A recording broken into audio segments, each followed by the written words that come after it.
اس video میں ہم بات کریں گے ٹرین کے بارے میں۔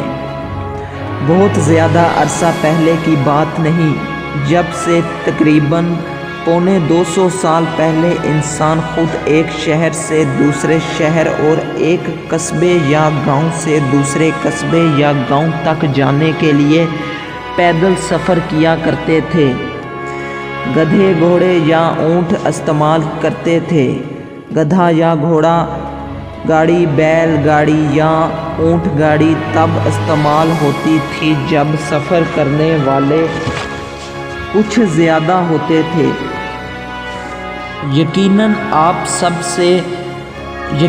آپ سب نے اردو کے بہت بڑے اور مشہور شاعر مرزا غالب کا نام سن رکھا ہوگا۔ مرزا غالب کو اپنی پنشن کے سلسلے میں کلکتہ جانا پڑا، اس لیے کہ ان دنوں ہندوستان کا صدر مقام یہی شہر تھا۔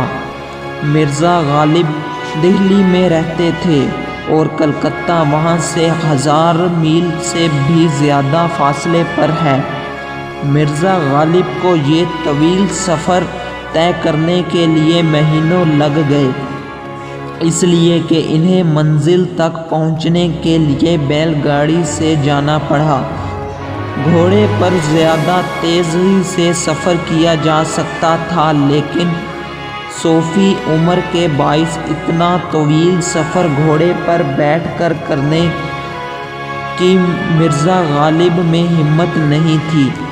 غالب کے زمانے میں لوگ دریاؤں سے میں کشتی کے ذریعے بھی سفر کرتے تھے۔ آج سائنسی ایجادات کی وجہ سے ایک جگہ سے دوسری جگہ سامان پہنچانے یا خود جانے کے لیے موٹر گاڑیاں استعمال ہوتی ہیں۔ ذرائع مواصلات اور نقل و حمل اتنے تیزی رفتار اور آرام دہ ہو گئے ہیں کہ پرانے زمانے کا انسان اس کا تصور بھی نہیں کر سکتا تھا۔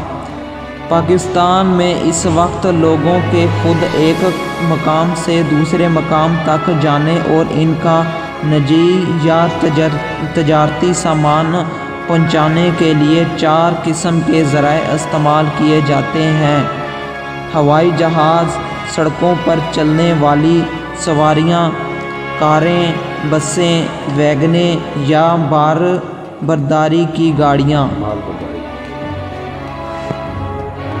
بھارت اور بنگلہ دیش کے علاقوں پر انگریزوں کی حکومت تھی۔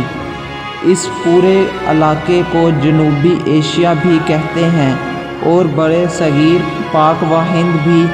بہرحال اس علاقے میں مسافر لے جانے والی پہلی ریل گاڑی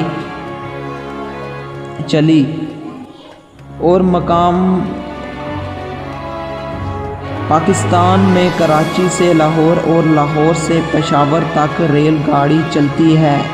ان بڑے شہروں کے درمیان متعدد مقامات سے دائیں بائیں، مشرق مغرب اور شمال جنوب کی طرف بھی ریلوے لائنز نکلتی ہیں۔ ایسے مقامات کو ریلوے جنکشن کہتے ہیں۔ مثال لاہور، خانوال، ملتان، وزیر آباد، کوٹری اور روبڑی وغیرہ۔ انگریزوں نے اپنے زمانے میں افغانستان اور ایران کے سرحدی مقامات تک ریلوے لائنز بچھا دی تھیں اور اس پر گاڑیاں چلتی تھیں۔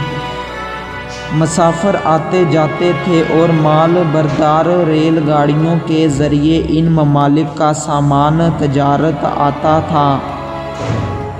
غرض کہ پوری ملک میں ریلوے لائنز کا ایک جال سا بچھا ہوا تھا۔ ہر ہم شہر تک بزیا ریل گاڑیاں آیا